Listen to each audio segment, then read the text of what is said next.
Hello दोस्तों, नमस्कार। I am JK. Limestone का क्रशिंग सबसे ज़्यादा अगर यूज हो रहा है वो है impact crusher. Impact crusher generally L&T का सबसे ज़्यादा रिकमेंडेड आज के डेट में मेरा जो एक्सपीरियंस रहा है उसका यूज हो रहा है।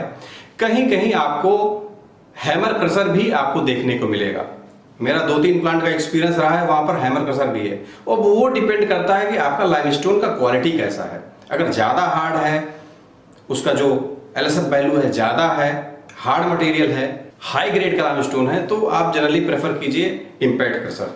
अगर लो ग्रेड की क्रशिंग हो रही है तो उस समय ज़्यादा प्रेफर किया जाता है कि हैमर क्रशर। अब सबका कुछ एडवांटेज रहता है। मेंटेनेंस कुछ फ्रेंडली रहते हैं, कुछ मेंटेनेंस फ्रेंडली नहीं रहते हैं। मान लीजिए इम्पैक्ट क्रशर है, मेरा जनरली एक्सपीरियंस रहा, अगर ब्लो बार है उसको जो रिप्लेसमेंट है ब्लो बार का वो बहुत ही ईजी रहता है। आराम से 4 से 5 घंटे में ब्लो बार रिप्लेस हो जाता है, इमीडिएट क्रशर रेडी हो जाता है फॉर द ऑपरेशन।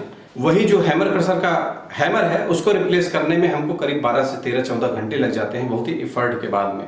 अगर मान लीजिए मॉइस्चर है मटेरियल में ज़्यादा, तो उस केस में क्या है कि वो मॉइस्चर में रोटर को बढ़िया से क्लीनिंग करना, निकालना, जैमिंग जो साफ्ट है वो भी जाम रहता है, उसका लॉकिंग भी प्रॉपर तरीके से फुल फ्लैज मटेरियल में फिक्स हो जाता है। तो उस समय थोड़ा सा क्या ज़्यादा टाइम लग जाता है हैमर को रिप्लेस करना। फिर ये हैमर जो रखते हैं, नंबर ऑफ हैमर्स इसमें ज़्यादा रहता है। फिर उसका जो बैलेंसिंग कीजिए, प्रॉपर तरीके से उसका बैलेंसिंग होना चाहिए। इम्पैक्ट क्रशर के केस में क्या है कि जो ब्लो बार है वो 6 नंबर का बड़े बड़े साइज के ब्लो बार रहते हैं, तो उसका आराम से बैलेंसिंग करना आसान रहता है। हैमर क्रशर में क्या बैलेंसिंग में भी थोड़ा सा टाइम लगता है और कहीं बैलेंसिंग गड़बड़ हो गया, ज़्यादा अनइवन हो गया तो वाइब्रेशन आने के भी चांस रहते हैं। तो ये होता है हैमर क्रशर के बारे में। हैमर क्रशर में क्या है कि मटेरियल आता है, इसका जो भी प्रिंसिपल है वो इम्पैक्ट के द्वारा ही है। इसके पहले आपको पता है जो जा क्रशर है वो कंपैक्शन के द्वारा होता है, जो जेट्री क्रशर है उसमें भी कंपैक्शन के द्वारा में जो मटेरियल है बड़े बड़े साइज के उसको क्रश करके तोड़ा जाता है। वही इम्पैक्ट क्रशर इम्पैक्ट के द्वारा, हैमर क्रशर भी इम्पैक्ट के द्वारा। तो मटेरियल सबसे पहले आता है, वो रोटेटिंग रोटर के ऊपर में हैमर फिक्स रहता है। 3 लेयर 120 डिग्री में हैमर फिक्स रहेगा। एक साइड में हैमर करीब 20, वो साइज डिपेंड करता है कितने साइज का आपका हैमर क्रशर है। मान लीजिए 20 एक साइज में है तो 120 डिग्री पे फिर से हैमर लगे रहेंगे, फिर 120 डिग्री पे हैमर लगेंगे, मतलब 3 रो आपका हैमर लगा रहेगा।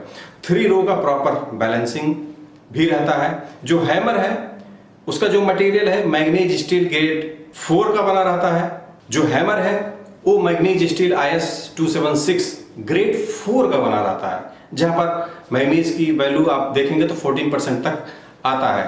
इस केस में क्या है कि आपको लाइफ जो मिलता है करीब 3 से 4 महीने तक का मिलता है, ज़्यादा नहीं मिलता है। ओनली 3 महीना आपको लाइमस्टोन की क्रशिंग करीब इतना ही मिलता है। अगर इसका लाइफ बढ़ाना है तो उस केस में आप क्या है कि बाई मेटेलिक हैमर का यूज करके उसका लाइफ को जस्ट डबल किया जाता है। बाई मेटेलिक के केस में क्या है कि जो पिवोटेड एरिया है, जो टॉप वाला पोर्शन है वो 300 BHN तक का हार्डनेस का मेंटेन करके रखा जाता है। जो बॉटम का जहां पर मटेरियल हिट करता है वहां पर 550 BHN का एक बाई मेटेलिक मटेरियल लगा जाता है। जो बाई मेटेलिक का मटेरियल है वो है GX 165 CRMO V12। तो यहाँ पर क्या है कि अच्छा खासा हार्डनेस मिलता है 550 BHN तक का, जिससे जो हैमर का लाइफ है वो बढ़ जाता है। तो मटेरियल सबसे पहले फीड होता है हैमर क्रशर में, रोटर रोटेटिंग हैमर पे टकराता है, हैमर उसको इम्पैक्ट के द्वारा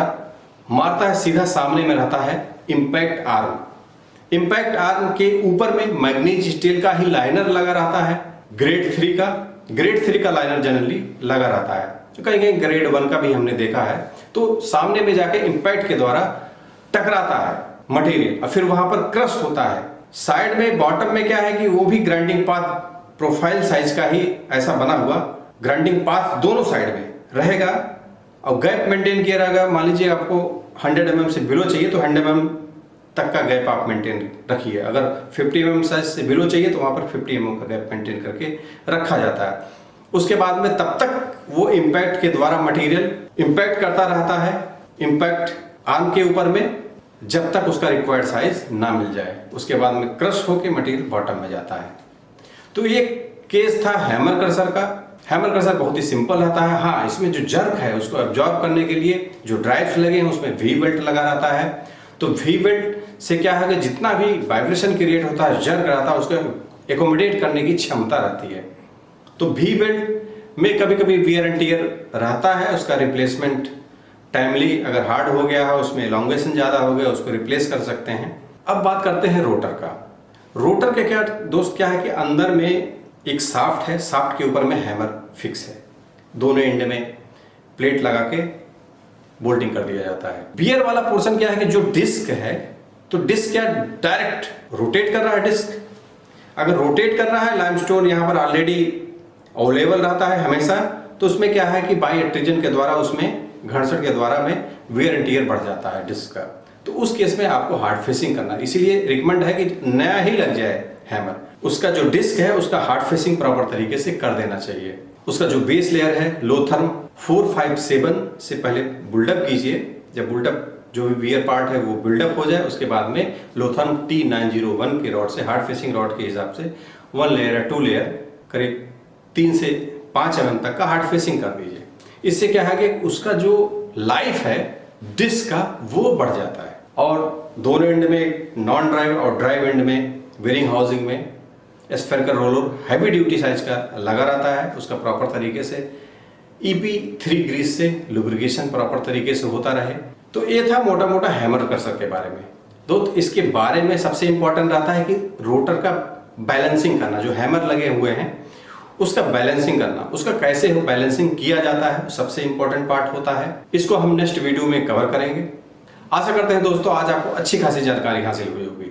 अगर आपको वीडियो पसंद आया हो लाइक और शेयर जरूर कीजिएगा। अगर हमारे YouTube चैनल पर नए हैं सब्सक्राइब करना ना भूलें, बेल आइकन को जरूर हिट कीजिएगा, जिससे आपको लेटेस्ट अपडेट नोटिफिकेशन मिलता रहेगा, हमारा मोटिवेशन बढ़ता रहेगा। वीडियो देखने के लिए बहुत बहुत धन्यवाद।